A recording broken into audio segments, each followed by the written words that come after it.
नमस्कार। आज हम एक बहुत ही महत्वपूर्ण और दिल को छूने वाले उद्बोधन पर बात करेंगे। गुरु सत्ता को श्रद्धांजलि।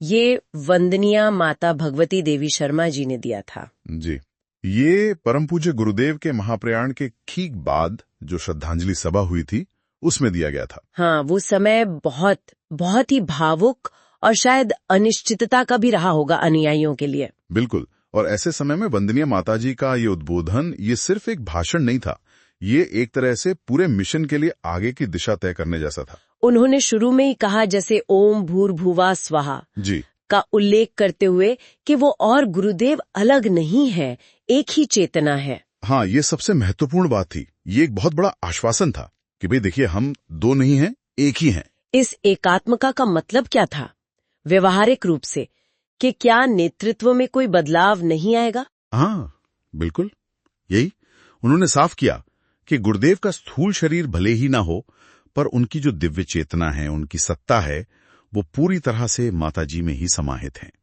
उनका संरक्षण, उनकी प्रेरणा, वो सब कुछ वैसे ही मिलता रहेगा हर पल। तो अनुयायियों के लिए ये जानना कि मिशन रुकेगा नहीं, सत्ता बदली नहीं है, बस स्वरूप बदला है, ये बहुत बड़ी राहत की बात रही होगी। निश्चित रूप से। और इसी एकात्मता से उन्होंने श्रद्धांजलि के सही मतलब को भी जोड़ा। हाँ, उन्होंने कहा कि ये सिर्फ एक आयोजन, एक रस्म अदायगी नहीं है। सही कहा। सच्ची श्रद्धांजलि है गुरुदेव के अधूरे काम को पूरा करने का संकल्प लेना।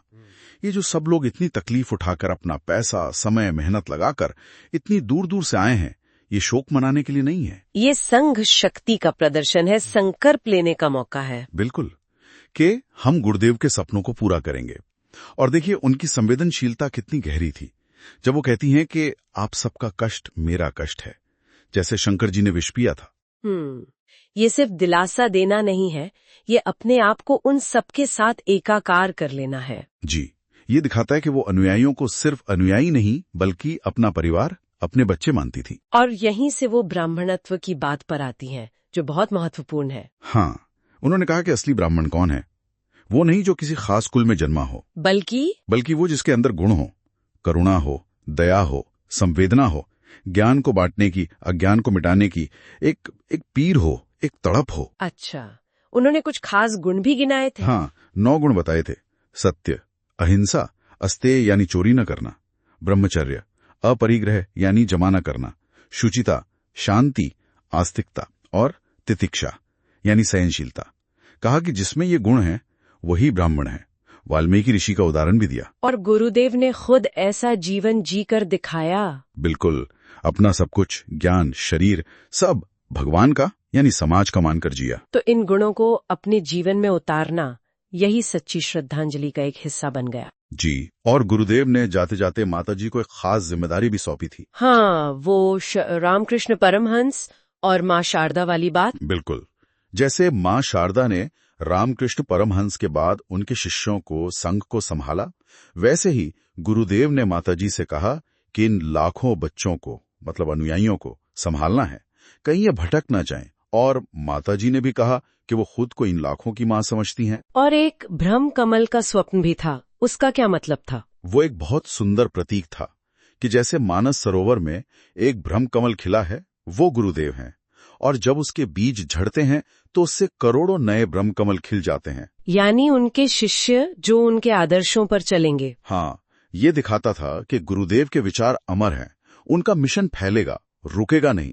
ये भविष्य की आशा थी। इस आशा को बनाए रखने के लिए उन्होंने कई कहानियां भी सुनाई, जैसे भगवान बुद्ध की। जी, बुद्ध ने अपने शिष्यों से कहा था, जाओ, दुनिया में फैल जाओ और धर्म का पहिया घुमाओ, मतलब घर घर जाकर ज्ञान का अलक्ष्य जगाओ। और गुरु नानक देव जी का वो किस्सा भी बड़ा दिलचस्प है।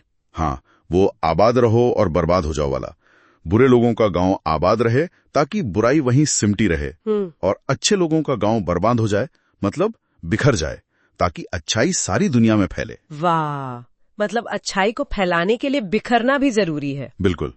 और फिर वो मथुरा की पिसनहारी का उदाहरण, एक साधारण सी स्त्री। हाँ, वो स्वाभिमान वाली बात, एक हाथ से मेहनत करके अपना पेट पालना, वो हुआ पुरुषार्थ। और दूसरे हाथ से परमार्थ करना, कुआं खुदवा देना, क्या गजब का संतुलन है। सच में, साथ में ईश्वर चंद्र विद्यासागर, स्वामी कल्याण देव जैसे अच्छे उदाहरण दिए और सिकंदर जैसा नकारात्मक भी। हाँ, सार यही था कि जीवन जीना कैसे है, चुनना हमें। तो इन सब बातों के बाद आखिर में अनुयायियों से उनकी सीधी अपेक्षा क्या थी, उन्हें करना क्या था? अपेक्षा बिल्कुल साफ थी। पहली बात, गुरुदेव के आदेश और उपदेश को याद रखो, भूलो मत। दूसरी, ब्राह्मणोचित जीवन जियो, मतलब वो 9 गुण अपने अंदर लाओ।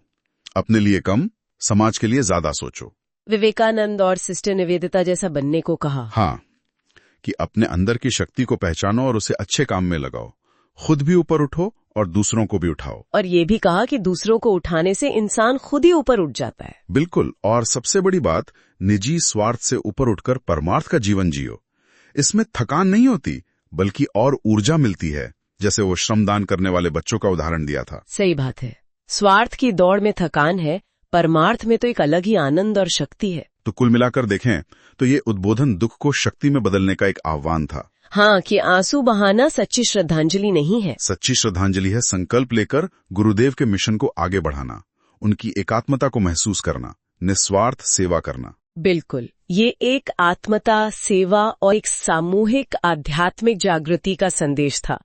तो शायद हमारे सुनने वालों के लिए सोचने की बात यह हो सकती है कि वंदनीय माताजी ने जो ब्राह्मणत्व के वो 9 गुण बताए, हम अपने रोज के जीवन में उनमें से किन गुणों पर थोड़ा और ध्यान दे सकते हैं?